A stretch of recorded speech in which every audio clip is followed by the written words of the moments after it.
publicado originalmente el 14 de abril de 1982. El primer jueves fueron 14, el siguiente fueron 20 y el tercero fueron 32. Aparecían en la Plaza de Mayo de Buenos Aires todos los jueves a las 11 de la mañana y durante varias horas clamaban por la aparición de sus hijos secuestrados por los servicios de seguridad de las Fuerzas Armadas. El gobierno, sorprendido por aquella novedosa y temible forma de acción, las llamó las locas de la Plaza de Mayo. Hoy son más de 2.500 en toda Argentina y en el mundo entero se las conoce y se las respeta con el nombre de las Madres de la Plaza de Mayo. El movimiento empezó sin un plan definido hace ahora 5 años exactos, el 30 de abril de 1977.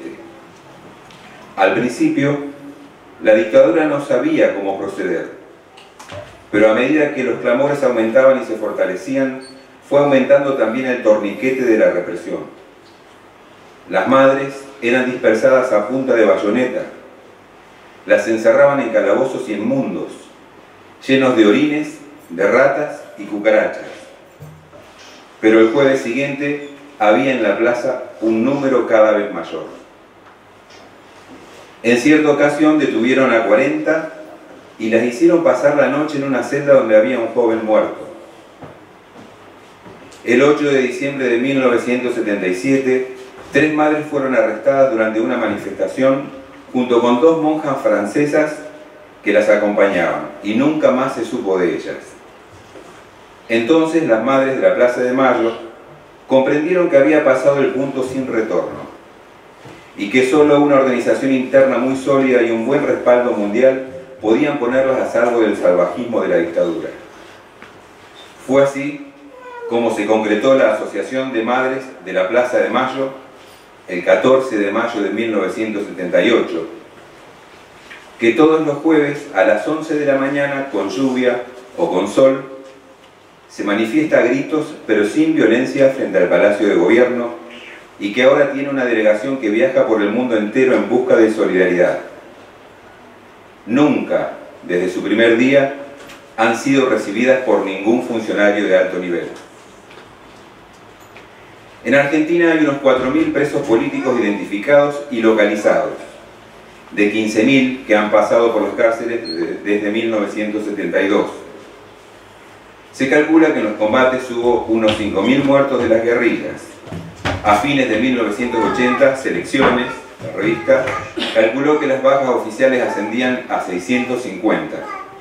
No obstante, el gobierno argentino no dio nunca una cifra de bajas suyas en el combate de Tucumán del Ejército Revolucionario del Pueblo, que fue largo y sangriento. El general Arguindegui, y hablando alguna vez en términos generales, calculó como las bajas oficiales habían sido de más de 1 millar.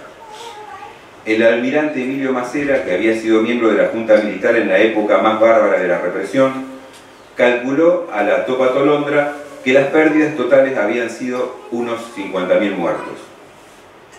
El número de desaparecidos es mucho más difícil de calcular porque no se sabe a ciencia cierta cuáles están vivos y cuáles están muertos. Hay informaciones muy respetables según las cuales es imposible encontrar los cadáveres porque la Fuerza Aérea Argentina tenía helicópteros especiales para tirarlos a presión en el mar, de modo que nunca más salieran a flote. De acuerdo con el dato más reciente de Amnistía Internacional, el número de desaparecidos asciende a 15.000. Pero las madres de la Plaza de Mayo tienen sus estadísticas y sus métodos propios. Nosotras llamamos desaparecidos a toda persona cuyo destino se desconoce, dijo su presidenta Eve Pastor de Bonafini, en una entrevista muy esclarecedora que publicó en diciembre pasado la revista Testimonio Latinoamericano. Su sistema es lógico. Si una madre denuncia que a su hijo lo mataron a la puerta de su casa y que otro desapareció, se cuenta a este como desaparecido pero no al muerto. Sin embargo, si una madre ha visto que a su hijo lo mataron en la puerta de su casa, pero nunca le entregaron el cadáver, entonces no lo cuenta como muerto, sino como desaparecido. Otra cosa es que las madres de la Plaza de Mayo no consideran que esté muerto ningún desaparecido, mientras no se demuestre sin lugar a dudas. La razón, según ellas, es también muy lógica. Hay madres cuyos hijos desaparecieron y por esas cosas extrañas que uno no se explica, reaparecieron más tarde en cárceles comunes. En 4 casos, por lo menos, las madres que fueron a visitar a los hijos reaparecidos apenas si lograron reconocerlos. No dejaban ir al baño a los muchachos durante 2 o 3 días, ha contado una de ellas, para que tuvieran así que hacer sus necesidades encima, de modo que cuando las madres los veían los encontraban todos sucios y malolientes. Encontraban seres que no eran sus hijos. Los desaparecidos no eran solo guerrilleros activos. El 99% de los desaparecidos no cayó en combate ni en ninguna guerra, dice una madre. Se llevaron a muchos médicos, a muchos psiquiatras, a muchos periodistas que denunciaron la represión. Unos 300 abogados fueron muertos o encarcelados y hasta hoy no se tiene noticia de ellos. Con las denuncias recibidas de fuentes directas, las madres de la Plaza de Mayo calculan que el número de desaparecidos es de 30.000. Es la cifra que maneja en la actualidad la prensa mundial y por ella tienen que responder las autoridades argentinas mientras no se pruebe otra distinta. Entre otros desaparecidos hay muchos niños de pocos años. Algunos desaparecieron junto con sus padres, otros se quedaron solos porque sus padres desaparecieron y otros fueron dados a luz en la cárcel. En 1979 se encontraron 2 niños en una playa de Valparaíso, en Chile. Al parecer, habían sido llevados en automóviles por militares argentinos y fueron dados en adopción a un matrimonio chileno. Una visitadora social que se interesó en el caso logró identificarlos como los hijos de un matrimonio uruguayo que había desaparecido en Argentina. Se dice que hay militares argentinos que han adoptado niños de desaparecidos. Algunas comadronas que han atendido partos en las cárceles han pasado la información a la familia de la madre presa. 23 de estos casos fueron denunciados por la Fundación Habeas para Defensa de los Derechos Humanos, de la cual soy presidente, en un congreso que celebró la UNICEF en México con motivo del Año Internacional del Niño. Hasta el día de hoy, Habeas no ha recibido ninguna respuesta. La situación de los desaparecidos es tal vez la más dolorosa y grave de las realidades argentinas que el general Leopoldo Galtieri ha tratado de borrar de una sola plumada con la ocupación militar de las Islas Malvinas. Estamos de acuerdo, las Malvinas son argentinas. En ese sentido, el general Galtieri no ha hecho más que poner las cosas en su puesto, pero lo ha hecho con un acto legítimo cuya finalidad es torcida. La corona inglesa, por su parte, al mandar una flota de 40 barcos de guerra con un príncipe a bordo, no ha hecho más que tratar de reparar la humillación con el ridículo. Es un acto de capa y espada que solo se le podía ocurrir a un imperio polvoriento. Pero cualquiera sean los resultados de esta guerra de naftalina, el general Galtieri no conseguirá impedir que los próximos jueves a las 11 de la mañana esté en la Plaza de Mayo la manifestación de siempre con las madres de siempre, cuyo 5º aniversario se cumple dentro de pocos días. Estarán como siempre, frente a la dictadura más sangrienta de este siglo en América Latina, pidiéndole las 40 que la dictadura tendrá que rendir tarde o temprano, con las Malvinas o sin ellas. Este texto fue publicado originalmente el 14 de abril de 1982, firmado por Gabriel García Márquez.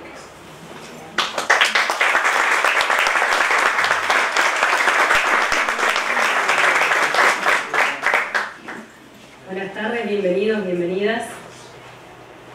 A 48 años del golpe cívico-militar en nuestro país, presentamos hoy reflexiones sobre el 24 de marzo. Desde la Biblioteca Popular General José de San Martín, institución defensora de los derechos humanos, que se ocupa de recordar la historia de nuestro país como proceso de sostenimiento y reconstrucción por la verdad y la justicia de los pueblos, nos urge seguir trabajando en el conocimiento de nuestro pasado como puente que refuerza la identidad y como herramienta para evitar nuevos avasallamientos sobre los derechos humanos y la libertad de expresión.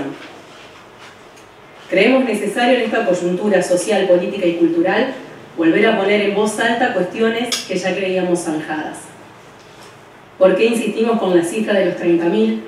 ¿Por qué creemos que lo acontecido entre 1976 y 1983 no fue una guerra? ¿Qué significa el concepto de terrorismo de Estado?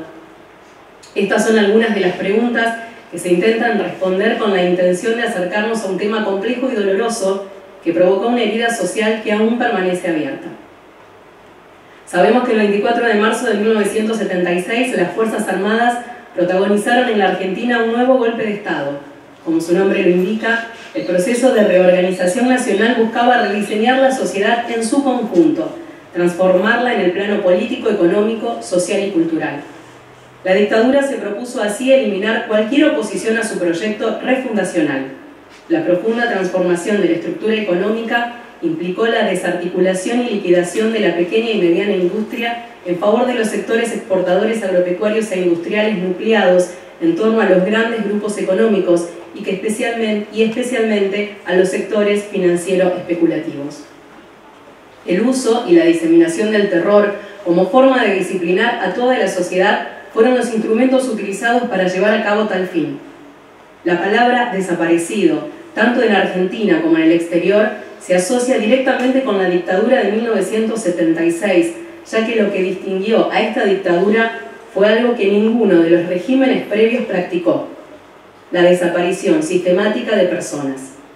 Lo específico del terrorismo estatal argentino residió en que la secuencia sistematizada que consistía en secuestrar, torturar, asesinar, descansaba sobre una matriz cuya finalidad era la sustracción de la identidad de las víctimas. De esta manera convocamos para este acto a Marcela Baldata, antropóloga y docente investigadora de la Universidad Nacional de Rosario, quien dirigió la investigación que trabajó con los archivos de inhumación del cementerio La Piedad de la ciudad de Rosario, ingresados como ENN, y que restituyó a familiares cuerpos de desaparecidos entre 1976 y 1983, y a Jorgelina Almeida, especialista en conservación e integrante del equipo de investigación. Rescatar las voces, cuidarlas y compartirlas es un acto de justicia, de memoria y de amor. Y aprender de eso como forma de resistencia, como forma de mostrar a las nuevas generaciones que las voces deben oírse, por más lejanas que nos resuenen. Bienvenidos.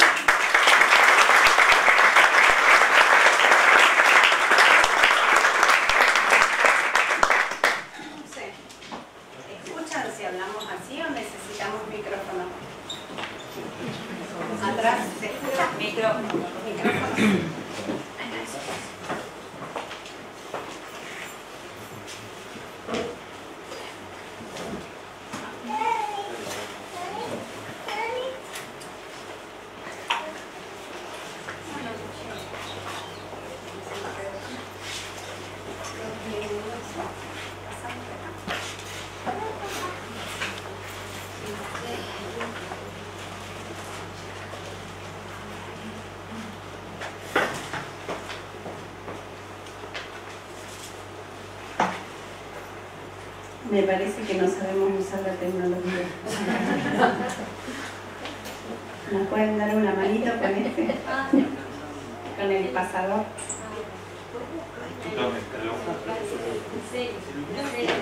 Bueno, ya está, gracias.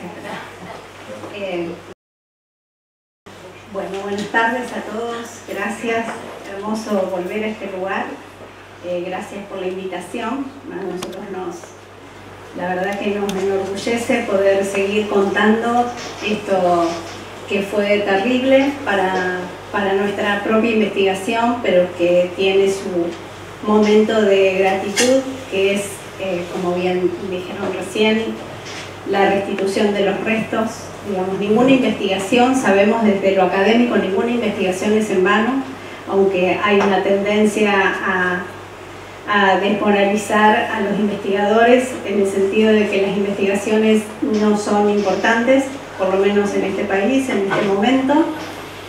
Para nosotros siempre son importantes, aun cuando no salen a luz, porque hay algo de todo eso que se realiza en el momento de la investigación que deja una marca, tanto sea para los equipos de investigación, para adentro, como para la sociedad. ¿Esto es así? Lo que les vamos a contar es un trabajo del cual Eli también formó parte en un momento de nuestra investigación y que tiene que ver con los archivos. En el año 98, el equipo de antropología forense determinó que en el cementerio La Piedad no había posibilidad de restos, porque lo que decían era que a partir de 1985 se había realizado un nuevo osario y todos los restos de esas tumbas que eran enterratorios gratuitos y sobre todo de los CNN que nadie reclamaba, habían pasado al osario. Esto fue, digamos, comentado por las propias personas que dirigían el cementerio. Recordemos que todas las instancias, tanto sea de las fuerzas paramilitares como de las tendencias un poco más derechosas en ese momento, nosotros tuvimos un gobierno en la provincia, en la ciudad de Rosario, que pertenecía, digamos, a las líneas más directas de la dictadura, y todos estos resabios en los directivos de las distintas instituciones del municipio aún continuaban. O sea, no hubo una renovación porque fue apertura democrática, se cambiaron todos los directores. Esto tuvo un sesgo de continuidad, lo mismo que la persistencia de determinados represores en lugares decisivos, ¿no? Entonces nosotros, que somos bastante obstinados como buenos investigadores, decidimos comenzar a plantearnos si realmente en el cementerio no había nada, y todo esto se consolida con la creación del Museo de la Memoria de la Ciudad de Rosario. Ustedes saben que el museo, que su legislación es desde el año 99, se consolida en el 2001 en lo que es la actual Secretaría de Cultura y Educación de la Municipalidad, que está en los andenes abandonadas de las líneas de los ferrocarriles, creo que es el Belgrano ese. Y allí otorgan un espacio por esta ordenanza, que fue un espacio de mucha disputa también, de qué memorias, ¿no? Y esto es interesante, porque allí comienza la pregunta, comienzan a organizarse las diferentes agrupaciones de derechos humanos, que muchos eran ex detenidos y ex desaparecidos por determinado periodo. Eso me interesa resaltar porque a veces el número, si uno, con lo poco que conoce de los casos que se conocen, lo que se tuvo en cuenta en realidad para lo numérico es que aunque hayan estado detenidos un solo día, desaparecidos, sin comunicación, era un desaparecido. Podía tener mayor o menor suerte de que los liberaran o que los asesinaran. Pero aún cuando los asesinaban, muchas veces seguían siendo desaparecidos, como todos estos casos que vamos a mostrar nosotros entonces, en el 2001 que se instala, armamos lo que era el Departamento de Investigaciones en ese museo, el cual yo dirigía, y comenzamos obstinadamente a insistir con los documentos del Cementerio de La Piedad. Documentos que iniciamos una búsqueda primero de los libros de inhumación. Esa búsqueda, que es allí a partir del 2004, esa búsqueda tuvo, una vez que relevamos todos del 74, nuestro periodo es del 74 al 83, y no es azaroso ni es un periodo forzoso, sino que Rosario tiene desaparecidos en el 75 y tenemos nuestro mayor representante asesinado, que es Eduardo Favario, que era un pintor muy importante en la ciudad.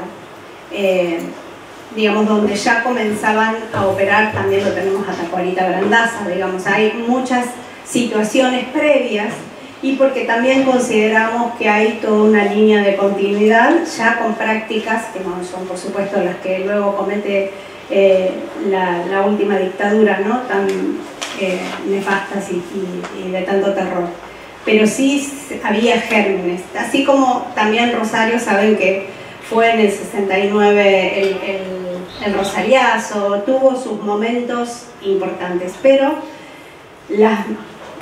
lo que podríamos llamar persecución y muerte lo podemos tomar a partir del 74. Toda documentación que fuimos encontrando. Entonces, junto con esto aparece la posibilidad de digitalizar la causa FESED. Vieron que Dios está en todas partes, pero atiende en Buenos Aires. Todo el registro de la causa FESED, aunque era una causa local y regional, estaba en Buenos Aires. Lo que sí solicitamos es que se pudieran escanear esos documentos. Se hizo, ahora es una antigüedad, pero en ese momento era de altísima relevancia cibernética, que fue con el método Excalibur, en donde uno podía rastrear un nombre y encontrarlo en las miles de fojas que tenía.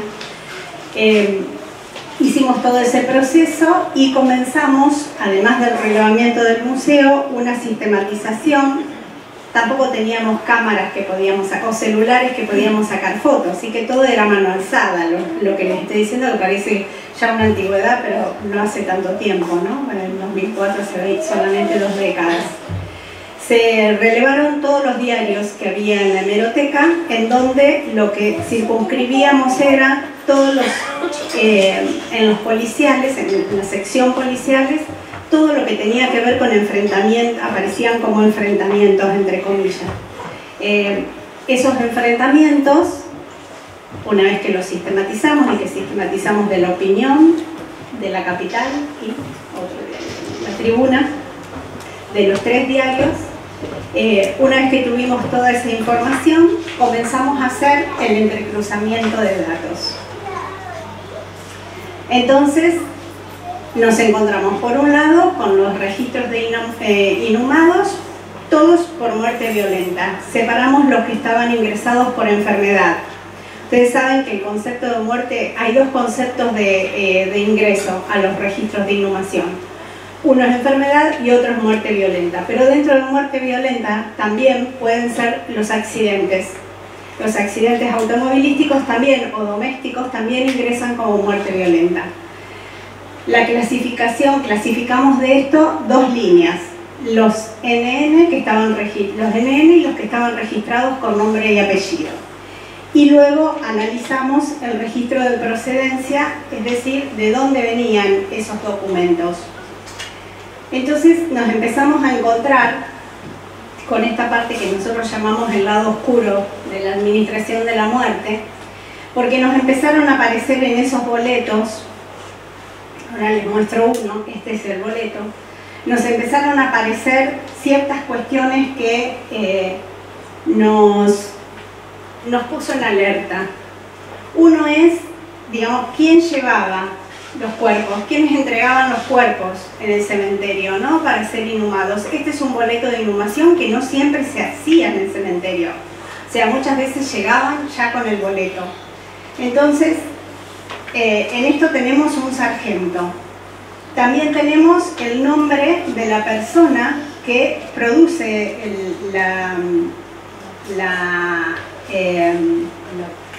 el acto de inhumación, que es el sepulturero del lugar. Y por otro lado teníamos esto, Hospital Central, y esa seccional 11, que para nosotros era seccional 11 porque lo llevaba precisamente un sargento o un mayor, había distintos cargos, hasta que no dimos con los que estuvieron en aquella época y que hoy eran los directivos de lo que nosotros conocemos hoy por el CEMAR, que es el Centro de Emergencia Médico Ambulatorio de la ciudad, que habían sido militantes del PRT y nos pudieron dar una clara noción. No hay nada allí, porque en el 78, no sé, para los que conocen Rosario, hoy la Maternidad Martín está en un edificio que ahora está IAPOS, tampoco está la maternidad, y al lado había un edificio idéntico, edificio que era de un prócer de la ciudad. Dona eso a la municipalidad y en el 78 ese otro edificio lo vuelan, por eso se llama El Pozo, y pasa a ser el Hospital de Emergencia Clemente Álvarez, muy lejos de allí. Pero cuando se saca, todo esto fue precisamente para el Mundial, porque eso era un lugar de alojamiento de todas estas personas, digamos, todas las personas que estaban en una situación de tortura extrema, los bebés que nacían y demás, iban allí. Entonces había que correrlo de esa zona céntrica tan poderosa. Lo que ellos nos dicen es que así como volaron toda la documentación que allí había. O sea, la única pista que nos dan es que esa, que para nosotros era seccional 11, lo cual confundía muchísimo porque los hechos que uno podía ir armando no pertenecían a esa seccional, a ese lugar, eran las secciones del hospital. Y entonces tenían mucha memoria de qué era la sección 11, lo que era terapia, lo que era quirófano. Tenían mucha claridad de lo que sucedía en ese momento porque ellos también habían sido detenidos en un momento determinado. Pero como eran estudiantes de medicina, bueno, los liberaron rápidamente y además saben que el PRT rosarino no tuvo mucha... sí tuvo mucha incidencia en que fueron presos, detenidos en Coronda, pero no hay un número importante de desaparecidos como sí PRT La Plata en Rosario. Entonces, en esto nosotros comenzamos a atar ciertos cabos. ¿Qué era lo que hacíamos? Arriba tienen los nombres de los 3 de los sepultureros, escrito con su propia virome. Nosotros nos encontrábamos con que los sepultureros, que muchos de esos nombres todavía estaban trabajando, nos decían que ahí no había nada. Teníamos uno que era de los sindicalistas más fuertes de la zona, que cada vez que nosotros llegábamos y pedíamos los libros para hacer el registro, para constatar algunas situaciones, él nos decía, si también así como estábamos investigando a estos muertitos, decía él, también íbamos a investigar a los muertos que los montoneros habían puesto a los, creo que fueron 9 policías que hicieron volar con una bomba en la cancha de Rosario Central. Entonces nosotros decíamos que si estaban ingresados con nombre y apellido como muerte violenta, también los íbamos a tener en cuenta porque lo que nosotros estábamos tratando de hacer era despejar lo que había pasado en esta siniestra dictadura. No simplemente porque fueran de un bando del otro íbamos a alterar la información. Entonces comenzamos, este documento no existía. Estos documentos no estaban en ningún lado. Lo que sí estaban eran los libros de inhumación. Entonces a nosotros nos comienzan a pedir desde las fiscalías que dijéramos, ya los directivos, todos los directivos, pasaron 5 nuestro tránsito por ahí, por el cementerio, todos decían que ahí no había nada. Comienzan a jubilarse los sepultureros. Entonces los sepultureros a medida que se iban jubilando y además porque muchos tenían situaciones que estaban comprometidas, como por ejemplo uno de los sepultureros nos decía que si nosotros encontrábamos su documentación que lo habían hecho renunciar, él se podía jubilar, que era un señor muy grande y que no se podía jubilar porque decían que él no trabajó todos esos años anteriores, pero que a él le habían obligado a presentar una carta, él era militante de Montoneros, lo habían obligado a presentar una carta porque no querían tener problemas dentro del cementerio. Entonces, un anciano que trabajaba en el pañol del cementerio nos dice que él cree que puede haber documentación en una piecita que nos lleva a la piecita era un cuartito todo cerrado y tenía una puerta de hierro con un candado exterior. Cuando abrió había de todos, menos lo que se veía eran papeles. Había ratas, había pulgas, había de todo. Por suerte que estaban acompañándonos los museólogos acá y nos ayudaron a limpiar todo eso. Entonces comenzamos a hacer limpieza. Estamos adelante, ¿no? Les muestro uno y después vuelvo atrás. Ese era el archivo. Esto ya está limpio por nosotros, en parte está un poco ordenado. Empezamos a despejar. Eso había sido antiguamente una sala de depósito de los cuerpos, que por lo general todo cementerio lo tiene, cuando están en tránsito, cuando van a hacer la reducción, por lo general los dejan un día allí hasta que las familias vayan. y debajo de esa mesada, donde se ven las bachas, había una máquina de cortar pasto debajo de un hormiguero. Imagínense la dimensión y el tiempo que hacía que ese espacio estaba cerrado. Y todo lo que se ve como húmedo es porque ese techo se cayó.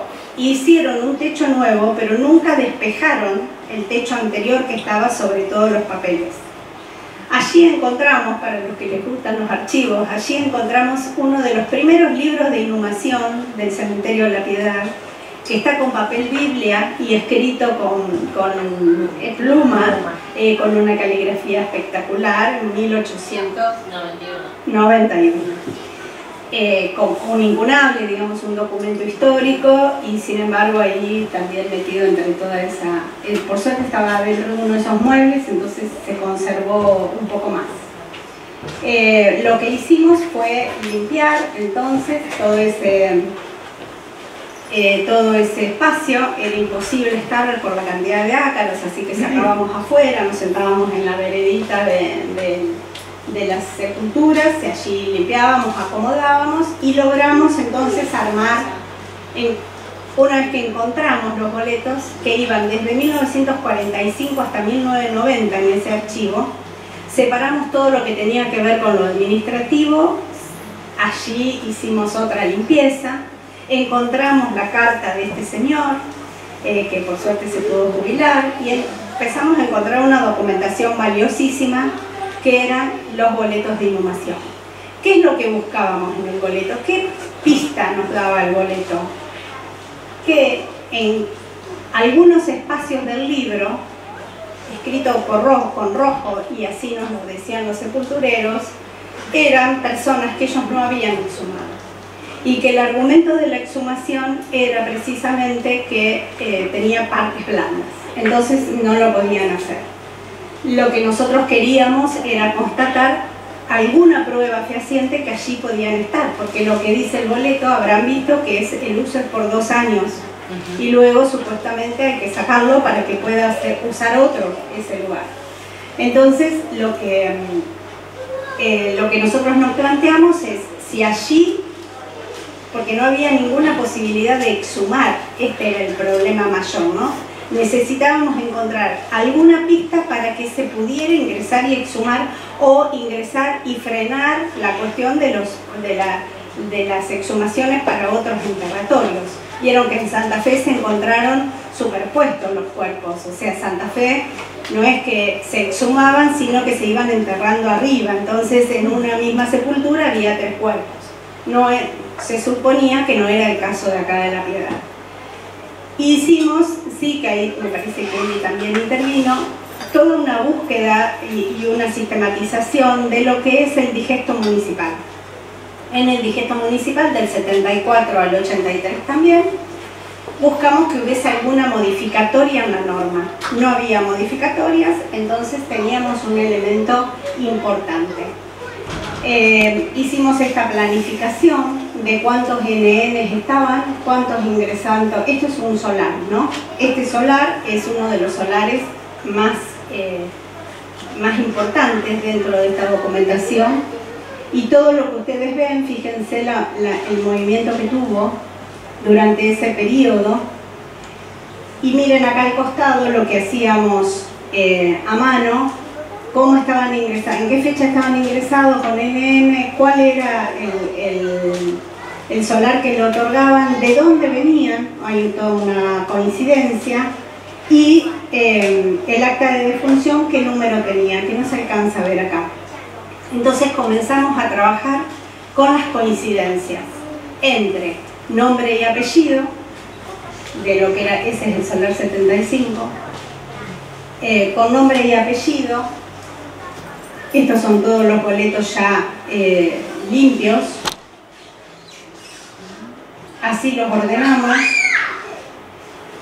Y a partir de eso nos empezamos a encontrar con algunas cuestiones que comenzaron a ser interesantes para la investigación. Primero, que había muchas personas con nombre y apellido que estaban vinculadas directamente al hecho que nos lo otorgaba el diario, que tenía otro enunciado, pero que era un hecho vinculante. Siempre aparecían anónimos, o sea, aparecían los dos como NN, ¿no? En caso que hubiese dos o que hubiese tres, siempre eran enfrentamientos, lo cual a nosotros nos aseguraba que no era un accidente, esa muerte violenta. Y por otro lado, los cruzábamos con la causa FCD, con algunos de los testimonios que nos estaban dando allí algunos familiares y demás. Entonces, en eso había todo un hilo de coherencia y de coincidencias. A ese NN le comenzamos a otorgar la posibilidad de un nombre de un desaparecido. Entonces, en esa posibilidad podíamos reconstruir todo ese proceder desde que había sido secuestrado hasta que supuestamente había sido inhumado allí. No teníamos certeza porque dicen que la certeza es cuando se encuentra la evidencia. Para nosotros la certeza era que en algún momento estuvo allí. Y si podíamos dar cuenta, en el medio pasaron muchas cosas, si podíamos dar cuenta de que teníamos varias coincidencias del mismo modo, era una instancia para que la justicia lo tomara. Entre paréntesis, muchísimas veces nos sentamos con los organismos de derechos humanos y con los órganos que dirigían las secretarías de derechos humanos en distintas instancias, y lo que nos decían era: ese trabajo nosotros ya lo hicimos. Entonces descartaban nuestro trabajo. Por eso digo que obstinadamente nosotros seguimos con esto y lo seguimos buscando permanentemente y tratando de reconstruir en su mayoría, ¿no? Los archivos se perdían. Como era un trabajo voluntario, nosotros no íbamos todos los días a hacer ese trabajo. Entonces, cuando volvíamos, los archivos otra vez no estaban. Ya limpios, ya nadie sabía dónde estaban. Durante todo el periodo, hasta que intervino la justicia, esos archivos desaparecieron. Para nosotros era muy duro eso, porque siempre teníamos el mismo informante que nos venía a decir, que era este ancianito, que nos venía a decir que yo sé dónde pueden estar. Y nos llevaba y allí estaban. Entonces volvíamos otra vez con los archivos, nos entregan un cuartito que no tenía nada, tenía pulgas nada más. Y allí trabajábamos, si lográbamos abrir una ventana, trabajábamos 3 o 4 horas para poder empezar a despejar, a clasificar y a poner en cajas, que la conservación les va a contar, luego se los va a contar Jorgelina. Pero nos pasó alguna cosa terrible a todo el equipo, porque cuando logramos armar el primer caso testigo, que ahora se los vamos a contar, nos dimos cuenta que habíamos hecho el camino inverso de la lógica perversa del plan sistemático y siniestro de la dictadura. Entonces eso fue fuertísimo porque nos afectó psicológicamente, porque de lo único que podíamos darnos cuenta es que hay algo que no se tuvo en cuenta, que es la burocracia. Por la burocracia y sobre todo lo que llamamos nosotros la administración de la muerte, posibilitó que esto apareciera, ¿no? En todo ese transcurrir, digamos, que nosotros fuimos haciendo todo ese recorrido, era como sentir el mismo recorrido que había hecho el desaparecido, pero a la inversa, digamos, como de adelante hacia atrás llegábamos al momento de su secuestro y detención. Entonces, bueno, nos afectó psicológicamente a todos, el grupo se desmembró bastante en ese momento y continuamos con toda la labor, Nati, que hoy no nos pudo acompañar, Natalia Urquiza, Jorgelina y yo, hasta el año 2014. Del 2004 al 2014. Entonces, esto fue como muy fuerte y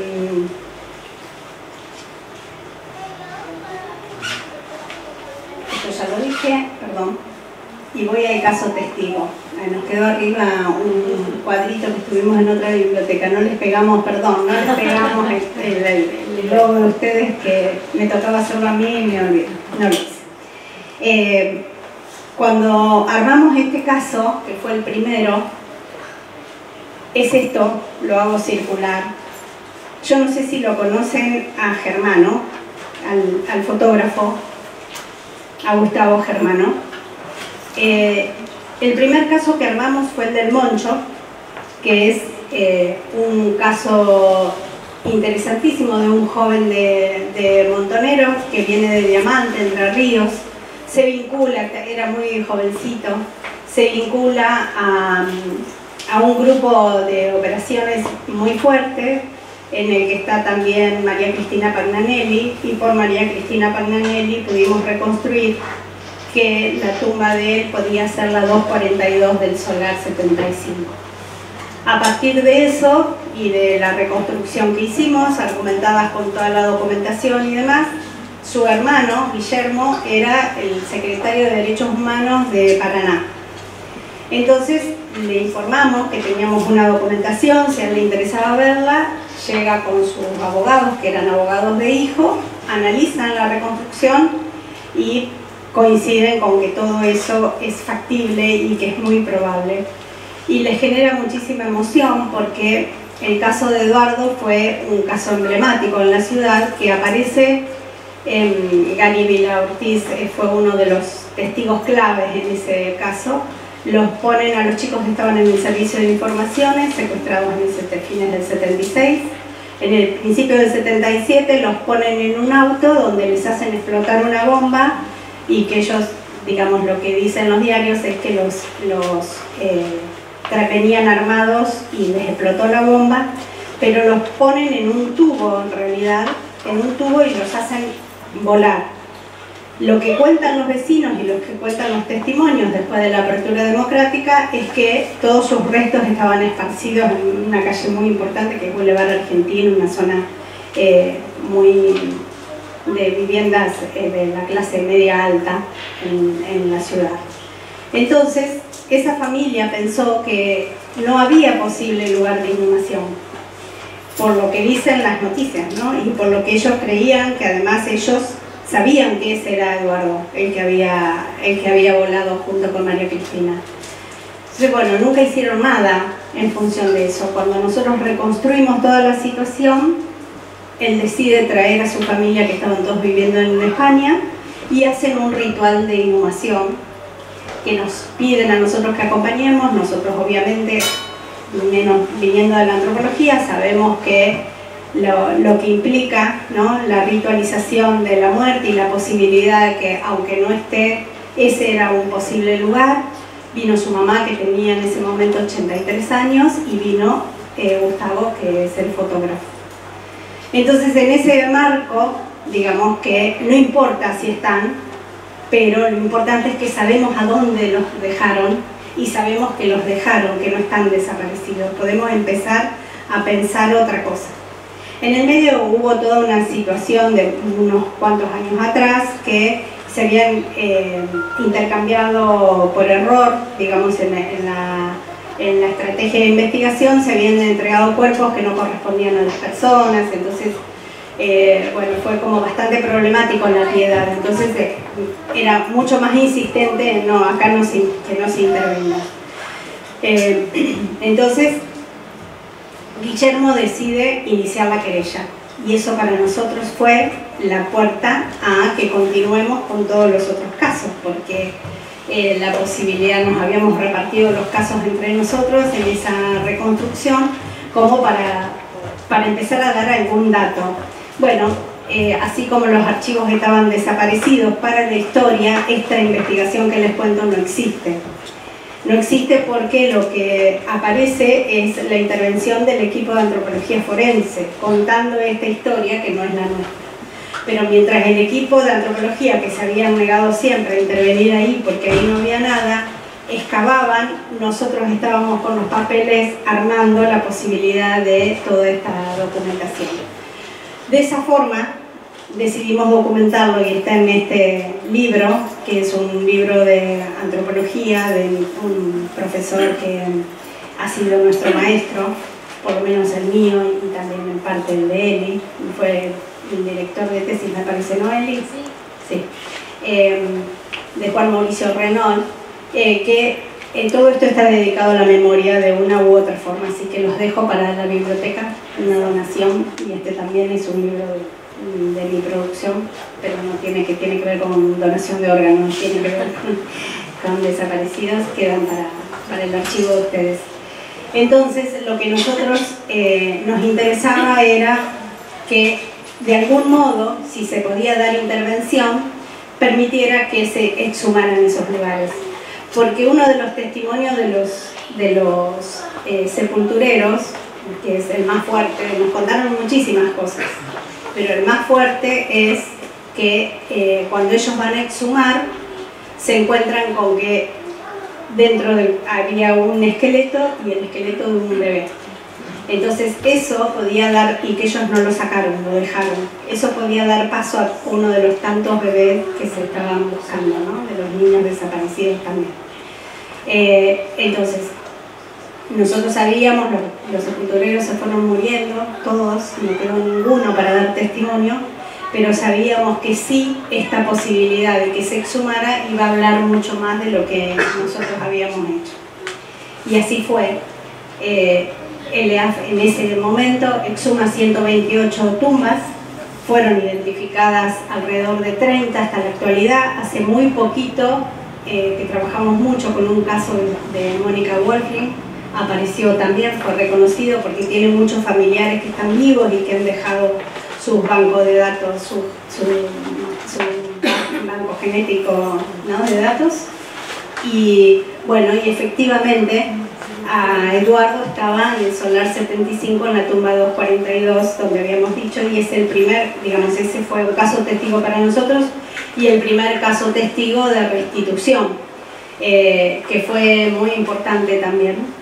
Y entonces Eduardo Germano es el único que pone en valor el trabajo, y esto que está circulando es una de sus últimas muestras que hizo en el Museo de la Memoria, en donde cuenta paso por paso, y allí cuando fuimos, que nos invita, vamos nosotros a la muestra y nos encontramos con las cartas, que la verdad que ya no lo recordábamos, era hace tanto tiempo, que en el 2006 hicimos a la justicia contando todo esto, ¿no? Y bueno, con nuestra firma, la verdad que fue muy importante porque él reconstruyó paso a paso, y hasta es una muestra muy fuerte, está hecha todos con banner y con mucho material de descarte, pero impresionante toda esa lucha. Es el único hermano que vive y es él dona toda su obra, que es... nunca me acuerdo cómo se llama la obra de la fotográfica de él, que tiene las imágenes, una foto de la Auser. Esa obra la dona al cementerio, al Museo de la Memoria, y queda allí como muestra fija. Entonces, bueno, eso en cuanto a la cuestión del caso testigo, y le paso a Angelina porque todo eso se logró en realidad por el trabajo que hizo ella, porque los archivos siguieron desaparecidos y en la actualidad siguen desaparecidos, tanto los archivos físicos como los archivos digitales. Pero bueno, ella va a contar la parte de la digitalización. Bueno, lo que hicimos nosotros primeramente fue limpiar los archivos que íbamos encontrando y clasificándolos primero por década, separando en bolsas, y bueno, cada vez que íbamos al cementerio nos cambiaban de lugar los archivos. De la primera habitación derruida que encontramos, nos pasaron al fondo del cementerio, segundo piso. También estaban todos amontonados, los habían entreverado todo, mezclado. En ese momento lo único que teníamos era cámaras fotográficas, no había celulares con cámara o eran de muy baja calidad. Así que era ir y estar horas sentada en los escalones de las escaleras buscando la luz para poder digitalizar los archivos. Después las imágenes esas se clasificaban, se ordenaban. A su vez íbamos separando los DNI de los que tenían nombre y apellido. A la otra semana íbamos y ya no estaban ahí, estaban en otro lugar. Y así creo que nos recorrimos, no sé, todo el cementerio. De ambas. Todo el cementerio recorrimos, de arriba a abajo y de derecha a izquierda. Siempre se iban cambiando de lugar. Finalmente, yo entro a digitalizar los archivos de cementerio 2015, 2014. Sí, 2014. 2015. Y bueno, ahí me dan una habitación que estaba en la parte de enfrente del cementerio, arriba. En ese momento ya los archivos NN que nosotros habíamos clasificado para poder investigar bien, habían desaparecido. Yo cuando entro a esa habitación, era una habitación muy chiquita y tenía como un anexo y un armario. En ese armario había un archivero donde encontré un montón de actas de defunción y en ese anexo que tenía había del piso al techo lleno de actas. Debajo de esas actas encontramos lo que nosotros habíamos clasificado y separado como NN. A partir de ese momento, bueno, yo lo que hago es empezar en ese momento agarro y habíamos comprado un escáner de mano para que nos simplifique la digitalización. Habíamos empezado a escanear. A mí me estaba primeramente sola y después trasladan ahí donde se recibía la gente que fallecía en ese momento para armar las actas y todo. Así que de estar sola pasé a estar trabajando con 3 personas y una persona que pusieron directamente para que trabajara conmigo. Fue bastante problemático, una persona que no tenía educación, que me decía hace esto y hacía lo otro. Sí, fue una lucha constante. Fíjate el acta que diga tal cosa y no la descartes, dejala, y la descartaba y la tiraba, así que para mí era el doble de trabajo porque tenía que hacer mi trabajo y revisar lo que ella iba tirando. Ese es un trabajo de 6 meses. Yo iba todos los días había una novedad distinta. Cada acta tenía 3 copias. Entonces yo empezaba a escanear, terminaba año 2015, febrero de 2015, seguía con marzo, abril y después volví a encontrar febrero de 2015. Al no saber si estaba repetido, si eran nuevos, si eran distintos, si se había mezclado, tenía que volver a escanear todo nuevamente. Tardar mucho tiempo en lo que era clasificación, ir descartando cuáles eran las copias, cuáles eran los originales, y así estuvimos mucho tiempo. Finalmente deciden, un día aparece un operario y dice, bueno, me tengo que llevar todos los archivos porque los piden desde El Salvador. Así que yo me encontré con que lo que yo estaba trabajando se llevaron todo y no quedó nada. Desaparecieron tanto los archivos de 1974 al 82 que estábamos trabajando hasta los de la actualidad. Ellos decidieron que esos archivos debían ir a El Salvador porque era la administración central de cementerios. Por ende mi trabajo quedó inconcluso, pero bueno, fue un trabajo bastante complicado, no solo por el trabajo en sí y la repetición de algo que no sabíamos si estaba escaneado o no estaba escaneado. Era después llegar y ponerme a mirar acta por acta, armar toda una carpeta, todo el listado. Finalmente decidieron eso y yo me quedé ahí, dejé de ir a trabajar porque no tenía más archivos. Y también una parte de los archivos que se fueron los quemaron directamente. Y lo que no quemaron se remitió a El Salvador.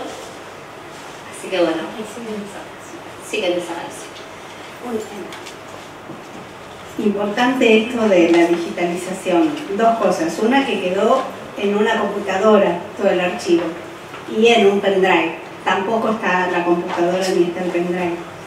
Entonces, cada vez que hay alguna situación, como fue ahora el caso de Welsen, nos llaman a nosotras a ver si por las dudas tenemos ese boleto para confirmar que sea, bueno, o sea, sigue igual. Pero esta cuestión además trajo como correlato, porque fue como muy interesante el tema, todo el procedimiento de digitalización, trajo como correlato la contratación de Jorgelini Donati de la Catedral de Goya, que quería digitalizar sus primeros libros de bautismo. Y allí se hizo un trabajo intensivo también de restauración del papel, para que ese papel obviamente no tuvo el final trágico que tuvieron los del cementerio, pero bueno, sí se pudo digitalizar, porque lo que ellos decían es que como había mucha presencia, mucha solicitud de posibles doble ciudadanía, entonces iban a buscar esos archivos, y porque se ve que es uno de los pocos lugares que conserva archivos de, no sé, 1819. Entonces, el papel estaba totalmente deteriorado. Entonces, ese proceso hizo que hoy tengan todos digital. Hace poco salió una nota en el diario de reconocimiento importante. Así que, bueno, la posibilidad de estas 30 personas que sostuvieron que tienen ya sus cuerpos, para nosotros fue fundamental, y bueno, es lo que vale la pena, ¿no?